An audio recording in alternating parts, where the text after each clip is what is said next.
আসসালামু আলাইকুম। আজকের ক্লাসে আমরা শিখব টেন্স। আমরা গত ক্লাসে টেন্স নিয়ে আলোচনা করেছিলাম যে টেন্স কাকে বলে, কত প্রকার ও কি কি। যেমন দেখা যাক, টেন্স শব্দের অর্থ কাল। কোনো ভার বা ক্রিয়া সম্পাদনের সময় বা কালকে ইংরেজিতে টেন্স বলে। ইংরেজি ভাষা শেখার পূর্বশর্ত হলো টেন্স, তাই টেন্সকে ইংরেজি ভাষার প্রাণও বলা হয়। টেন্স সাধারণত তিন প্রকার: প্রেজেন্ট টেন্স মানে বর্তমানকাল, পাস্ট টেন্স মানে অতীতকাল এবং ফিউচার টেন্স মানে ভবিষ্যৎকাল। এই যে তিনটি টেন্সকে আবার চার ভাগে ভাগ করা হয়েছে, যেমন indefinite tense, continuous tense, perfect tense, perfect continuous tense. আমাকে একটা আপু কমেন্ট করে বলেছে যে আমি যাতে টেন্সগুলোকে ক্লাস বাই ক্লাস করে থাকি, তাহলে তাদের বুঝতে সুবিধা হবে। তো আমি 12টা ক্লাসের মাধ্যমে এই পুরো টেন্সটাকে আলোচনা করতে চাই। সেই ক্ষেত্রে দেখো, এখানে প্রেজেন্ট টেন্সের জন্য কিন্তু এই চারটি ব্যবহার হবে, পাস্ট টেন্সের জন্য চারটি এবং ফিউচার টেন্সের জন্য চারটি। Present indefinite tense, present continuous tense, present perfect tense এবং প্রেজেন্ট পারফেক্ট কন্টিনিউয়াস টেন্স। ঠিক এভাবে কিন্তু পাস্ট এবং ফিউচারেরটাও হবে। সেই ক্ষেত্রে দেখো, প্রেজেন্ট টেন্সের জন্য যদি চারটি করি, পাস্ট টেন্সের জন্য চারটি এবং ফিউচার টেন্সের জন্য চারটি, তার মানে 3 4 12টি আমার ক্লাসে হয়ে যাবে। তো আজকের ক্লাসে আমরা আলোচনা করব প্রেজেন্ট ইনডিফিনিট টেন্স, মানে শুধু প্রেজেন্ট টেন্সটা নিয়েই আলোচনা করব, প্রেজেন্ট ইনডিফিনিট টেন্স। ঠিক আছে, আমরা তারপরে এক এক করে কিন্তু প্রেজেন্ট কন্টিনিউয়াস এবং প্রেজেন্ট পারফেক্ট কন্টিনিউয়াস এভাবে ক্লাস বাই ক্লাস দিয়ে থাকবো। অবশ্যই আমার সাথে থাকবেন এবং আমার চ্যানেলটিকে সাবস্ক্রাইব করে রাখবেন। প্রেজেন্ট ইনডিফিনিট টেন্স জানার আগে আমাদের প্রথমে জানতে হবে প্রেজেন্ট টেন্স সম্পর্কে। প্রেজেন্ট টেন্স মানে বর্তমানকাল। যে ভার্ব দ্বারা কোনো কাজ বর্তমানে সম্পন্ন হয় বা হয়েছে, অথবা এইমাত্র শেষ হয়েছে কিন্তু তার ফল এখনো বর্তমানে রয়েছে, এরূপ বোঝাতে তাকে প্রেজেন্ট টেন্স বা বর্তমানকাল বলা হয়। আমরা বলেছিলাম প্রেজেন্ট টেন্সের যে চারটি ভাগে ভাগ করা হয়, যেমন present indefinite tense, present continuous, present perfect continuous. আমরা দেখব এই চারটি কিভাবে কাজ করে। সাপোজ বোঝার জন্য আমি এখানে মনে করি যে আমি একটা ক্লাসে উপস্থিত আছি। প্রেজেন্ট টেন্স মানে কিন্তু উপস্থিত থাকা, বর্তমানেই বোঝানো, তাই না? মানে উপস্থিত আছি। তখন আমাকে যদি কেউ জিজ্ঞাসা করে তুমি কি করো, তখন আমি যদি বলি যে আমি ক্লাস করি, আই ডু দ্য ক্লাস, আমি ক্লাস করি। ঠিক আছে, এটা কিন্তু present indefinite tense. I do the class, আমি ক্লাস করি। এখন সে যদি আবার আমাকে 10 মিনিট পরে জিজ্ঞাসা করে যে তুমি এখন কি করো, তখন আমি বলতে পারি আমি ক্লাস করতেছি, জাস্ট আমি ক্লাস করতেছি। যেমন I am doing the class, আমি ক্লাস করতেছি। প্রেজেন্ট কন্টিনিউয়াস মানে চলতে থাকা, ক্লাসটা যে চলতেছে বা আমি যে ক্লাস করতেছি সেটাকে বোঝানো হয়েছে। I am doing the class, আমি ক্লাস করতেছি। এখন সে আবার একটু পরে জিজ্ঞাসা করলো যে তুমি এখন কি করো, তখন আমি যদি বলি যে আমি ক্লাস শেষ করেছি, তখন বলবো I have complete the class, আমি ক্লাস শেষ করেছি। এখানে দেখো, প্রেজেন্ট পারফেক্ট টেন্স হলো মাত্রই কোনো কিছু শেষ করা। আমি কিন্তু মাত্রই আমার ক্লাস শেষ করেছি, সেটা কিন্তু তাকে আমি বললাম।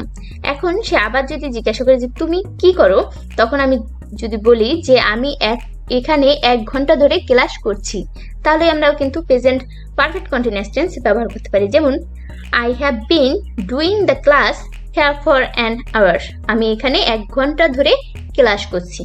সাপোজ বোঝার চেষ্টা করো, আমি যে 4টি প্রশ্নের উত্তর দিলাম, আমি কিন্তু এখানে বসেই আছি, তাই না? প্রেজেন্ট অবস্থায় আছি, আমি কিন্তু এখান থেকে চলে যাইনি। তো আমরা যে কোনো স্থানে থেকে বর্তমানকে উপস্থিত রেখেই কিন্তু আমরা এইভাবে 4 ধরনের কথা বলে থাকি। তাহলে প্রেজেন্ট ইনডিফিনিট টেন্স হলো কোনো কিছু করা, যেমন আই ডু দ্য ক্লাস, আমি ক্লাস করি। প্রেজেন্ট কন্টিনিউয়াস টেন্স হলো যে জিনিসটা বর্তমানে চলতেছে, যেমন আমি ক্লাস করতেছি। I am doing the class, আমি ক্লাস করতেছি। মানে কন্টিনিউয়াস হলো চলতে থাকা, বর্তমানে কোনো কিছু চলতে থাকা। এবং প্রেজেন্ট পারফেক্ট টেন্স হলো মাত্রই, বর্তমানে যে কাজটা মাত্রই শেষ হয়েছে, ঠিক আছে, তাকে কিন্তু প্রেজেন্ট পারফেক্ট টেন্স বলে। পারফেক্ট বলতে আমরা বুঝি যে পারফেক্ট হয়ে গেছে, তাই না? বর্তমানে যেটা পারফেক্ট হয়েছে, I have complete the class, আমি ক্লাস শেষ করেছি, সেটা কিন্তু আমি মাত্র এখানে শেষ করে বসেই কিন্তু বলতেছি, তাই না? তার মানে বর্তমানে উপস্থিত থেকেই কিন্তু এভাবে বলা যায়। এখন দেখো, প্রেজেন্ট পারফেক্ট কন্টিনিউয়াস হলো পারফেক্ট এবং কন্টিনিউয়াস মিলে যেটা হয়। যেমন I have been doing the class here for an hour, আমি এখানে 1 ঘন্টা ধরে ক্লাস করছি, বাট আমি কিন্তু এখানে বসেই আছি বর্তমানে। এখান থেকে বর্তমানে থেকে যে আমরা 4 ভাবে কথা বলে থাকি, এই 4 ধরনের কথাই আমরা ইংলিশে বলি। তো আজকে ক্লাসে শুধু আমরা শিখবো প্রেজেন্ট টেন্সের এই যে প্রথম একটা প্রেজেন্ট ইনডিফিনিট টেন্স সম্পর্কে, যেমন কোনো কিছু করাকে যদি বোঝায়। প্র্যাকটিস করার জন্য আমরা দেখতে পারি প্রেজেন্ট ইনডিফিনিট টেন্সকে দেখো আবার 4 ভাগে ভাগ করা হয়েছে, যেমন affirmative, interrogative, negative, negative interrogative. এখন আমরা দেখব প্রেজেন্ট ইনডিফিনিট টেন্সের অ্যাফার্মেটিভ। অ্যাফার্মেটিভ মানে হলো হ্যাঁ বোধক, কোনো কিছু হ্যাঁ বোধক, যেমন আই ডু, আমি ক্লাস করি। অ্যাফার্মেটিভের সূত্র বা গঠন আমরা যেটাই বলি, প্রথমে সাবজেক্ট বসাতে হবে, তারপর মূল ভার্ব বসাতে হবে এবং অবজেক্ট মানে বাকি অংশ যদি থাকে তাহলে আমরা বসাবো, না থাকলে বসাতে হবে না। আই হলো সাবজেক্ট এবং গো হলো মূল ভার্ব। আই গো, আমি যাই। এখন যদি বলি উই গো মানে আমরা যাই, ইউ গো মানে তুমি যাও, হি গোস সে যায়। হি দ্বারা একজন পুরুষকে বোঝায়। এখানে হি এর সাথে গোস হয়েছে কারণ he third person singular number সাথে এস বাই এস যোগ করতে হয়। শি গোস সে যায়, এখানে শি দ্বারা একজন মহিলাকে বোঝানো হয়েছে। দে গো তারা যায়, আবির গোস আবির যায়, সালমা গোস সালমা যায়, আবির অ্যান্ড মাহমুদ গো আবির এবং মাহমুদ যায়, ইট গোস ইহা যায়। আমরা কিন্তু প্র্যাকটিস করার জন্য প্রত্যেকটাই বলবো এবং আমরা কিন্তু ভার্বটা চেঞ্জ করে বলতে পারি। যেমন আই গো, এই গো এর পরিবর্তে যদি আমরা বলি ইট, তার মানে ইট শব্দের অর্থ খাওয়া। এখন আমি যাই এর পরিবর্তে কি হবে, আমি খাই।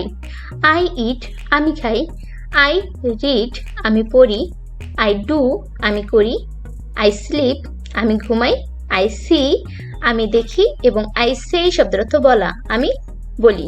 আমরা কিন্তু প্রত্যেকটার সাথে এভাবে বলে যাব। আমরা যত বেশি প্র্যাকটিস করব তত আমাদের মুখের জড়তা কেটে যাবে। যেমন উই গোর পরিবর্তে বলবো উই ইট, তার মানে আমরা যাইয়ের পরিবর্তে হবে আমরা খাই। উই ইট আমরা খাই, উই রিড আমরা পড়ি, উই ডু আমরা করি এবং উই স্লিপ আমরা ঘুমাই। আমরা কিন্তু প্রত্যেকটার সাথে এভাবে প্র্যাকটিস করব। ভিডিওটি বড় হয়ে যাবে, অবশ্যই আপনারা প্র্যাকটিস করে দেখবেন। আমি পরবর্তী স্টেপে যাচ্ছি, প্রেজেন্ট ইন্টারগেটিভ। ঠিক আছে, প্রেজেন্ট ইন্টারগেটিভ কিভাবে করতে হয় এখন আমরা সেটা দেখব। প্রেজেন্ট ইনডিফিনিট টেন্সের ইন্টারগেটিভ। জাস্ট ইন্টারগেটিভ করার সময় আপনারা একটা জিনিস মনে রাখবেন যে সর্বপ্রথম সাবজেক্টের আগে টু বি ভার্ব বা সাহায্যকারী ভার্ব বলি, মূল ভার্ব বলি, টু বি ভার্ব এবং সাহায্যকারী ভার্ব, অক্সিলারি ভার্ব যেটাই বলি না কেন সাবজেক্টের আগে বসে, আর এবং লাস্টে প্রশ্নবোধক চিহ্নটা বসে। আমরা কিন্তু প্রশ্নবোধক চিহ্ন দেখলেই বুঝতে পারি যে এটা ইন্টারগেটিভ একটা সেন্টেন্স। দেখো প্রথমে টু বি ভার্ব বসবে অথবা অক্সিলারি ভার্বও বলা যায়, তারপরে সাবজেক্ট, তারপরে মূল ভার্ব, তারপর অবজেক্ট থাকলে অবজেক্ট বা বাকি অংশ যাই থাক না কেন, এরপরে আমাদের প্রশ্নবোধক চিহ্ন বসাতেই হবে ইন্টারগেটিভ সেন্টেন্স করার জন্য। এখন ইন্টারগেটিভ সেন্টেন্স কিন্তু আমরা প্রশ্নবোধক দেখেও চিনতে পারি, তাই না?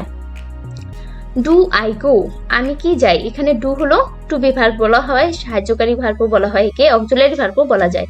সাবজেক্ট হলো আই এবং গো হলো মূল ভার্ব। একটা জিনিস তুমি খেয়াল করো, যখন সাবজেক্টের আগে কোনো একটা ভার্ব থাকবে, অক্সিলারি ভার্ব থাকে, তখন আমরা কি করব, এই সাবজেক্টটাকে কি হিসাবে ব্যবহার করব। এখানে কি আছে, আই শব্দের অর্থ আমি, তাহলে এই সাবজেক্টের আগে একটা অক্সিলারি ভার্ব আছে, আমরা বলবো আমি কি, ঠিক না?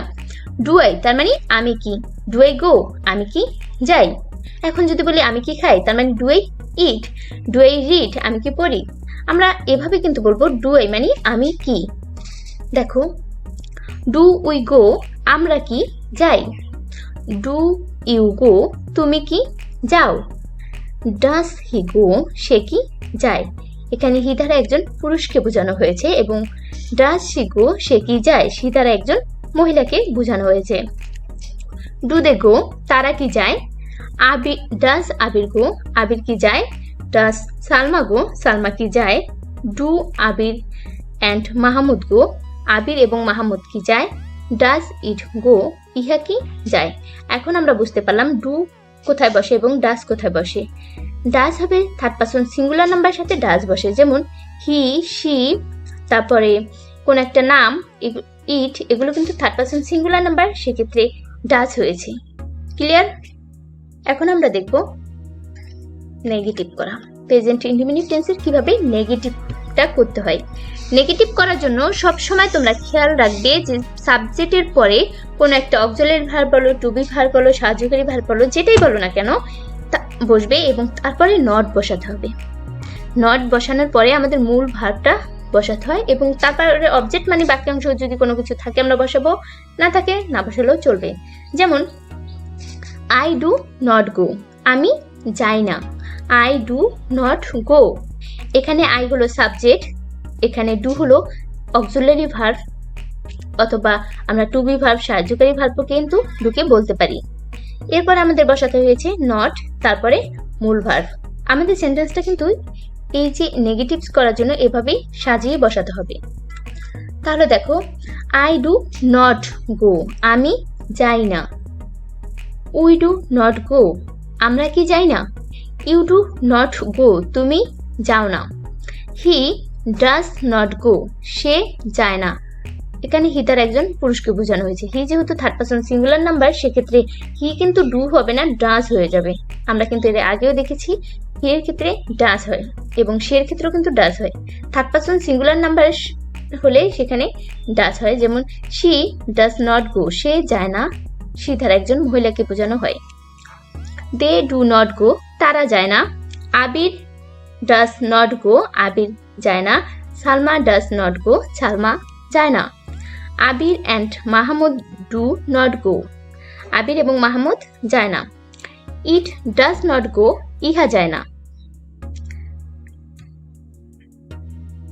প্রেজেন্ট ইন্ডিপেন্ডেন্ট টেন্সের নেগেটিভ এবং ইন্টারগেটিভ করার দেখি। এখানে নেগেটিভ এবং ইন্টারগেটিভ করার জন্য আমাদের প্রথমে কি করতে হবে, যেহেতু ইন্টারগেটিভ মানে কিন্তু প্রশ্নবোধক চিহ্ন, ঠিক আছে, এবং সামনে আমাদের টু বি ভার্ব সাহায্যকারী ভার্ব অক্সিলারি ভার্ব বসাতেই হবে। আর নেগেটিভের জন্য নট তো থাকবেই সাবজেক্টের পরে। দেখো, ডু আই নট গো, আমি কি যাই না। এখানে ডু হলো অক্সিলারি ভার্ব, তারপরে সাবজেক্ট হলো আই এবং নেগেটিভের জন্য নট, তারপরে আমরা মূল ভার্ব গো বসিয়েছি। তাহলে আমাদের সেন্টেন্সটা এভাবে তৈরি করতে হবে, প্রথমে টু বি ভার্ব বা অক্সিলারি ভার্ব, তারপরে সাবজেক্ট, তারপরে নট এবং তারপরে মূল ভার্ব। দেখো, ডু আই নট গো, আমি কি যাই না। ডু উই নট গো, আমরা কি যাই না। ডু ইউ নট গো, তুমি কি যাও না। ডাজ হি নট গো, সে কি যায় না। হি দ্বারা একজন পুরুষকে বোঝানো হয়েছে। আর হি যেহেতু থার্ড পারসন সিঙ্গুলার নাম্বার, সেখানে কিন্তু ডু না হয়ে ডাজ হবে। ডাজ শি নট গো, সে কি যায় না, সে একজন মহিলা। ডু দে নট গো, তারা কি যায় না। ডাজ আবির নট গো, আবির কি যায় না। Does Salma not go, Salma কি যায় না। Do Abir and Mahmud not go, Abir এবং মাহমুদ কি যায় না। ডাজ ইট নট গো, ইহা কি যায় না। তাহলে আমরা কিন্তু আজকে প্রেজেন্ট ইন্ডিপেন্ডেন্ট টেন্সের যে চারটি গঠনে সাজাতে হয়